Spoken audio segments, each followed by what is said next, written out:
మామిడి పళ్ళ రుచులే కాదు, కపిల్ వారి 30 సంవత్సరాల నాణ్యత మరియు నమ్మకం.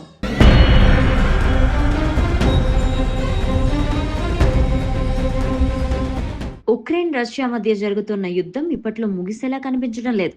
ఈ పరిస్థితిలో ప్రపంచ దేశాలు శాంతి స్థాపన కోసం ప్రయత్నాలు చేస్తున్నా పెద్దగా ఫలితం కనిపించడం లేదు.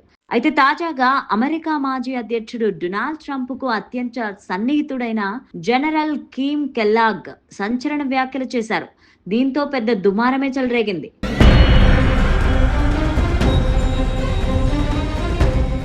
కీత్ ప్రతిపాదన ప్రకారం రెండో ప్రపంచ యుద్ధం తర్వాత బెర్లిన్ను జోన్లుగా విభజించినట్లే ఉక్రెయిన్ కూడా పాశ్చాత్య దేశాలు, రష్యా కలిపి జోన్లుగా విభజించుకోవాలని సూచించారు.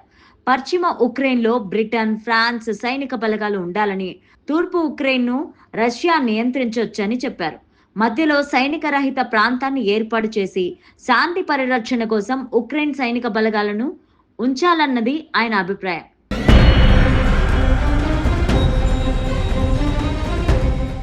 కెల్లాగు వ్యాఖ్యలు తీవ్ర దుమారం రేపాయి. దీంతో వెంటనే స్పందించిన ఆయన తాను శాశ్వత విభజనపైన కాదు, తాత్కాలిక ఏర్పాట్లపైన మాత్రమే మాట్లాడానని స్పష్టం చేశారు. కాల్పులు ఆగిన తరువాత ఉక్రెయిన్ సార్వభౌమత్వాన్ని కాపాడేందుకు అంతర్జాతీయ సహాయంతో రక్షణ దళాలు ఏర్పాటు చేయొచ్చని చెప్పారు. అమెరికా మాత్రం ఈ ప్రక్రియలో ప్రత్యక్షంగా భాగస్వామ్యం కాదని కూడా ఆయన అన్నారు. ఈ నేపథ్యంలో ఉక్రెయిన్ అధ్యక్షుడు జెలెన్స్కీ ఆగ్రహం వ్యక్తం చేశారు. ఉక్రెయిన్ భూభాగాన్ని రష్యాకు వదిలే ప్రసక్తే లేదని తిరస్కరించారు.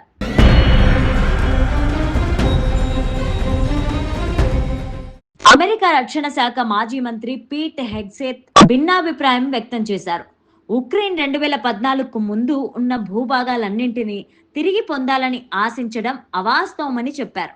మరోవైపు ట్రంప్ తరపున ప్రత్యేక ప్రతినిధి స్టీవ్ విట్కాఫ్ రష్యా అధ్యక్షుడు పుతిన్ను కలిసి 4 గంటల పాటు చర్చలు జరిపారు. ఈ చర్చలకు ఉక్రెయిన్ను పిలవకపోవడం, జెలెన్స్కీ అభ్యంతరం వ్యక్తం చేసినా రష్యా పట్టించుకోకపోవడం గమనించాలి.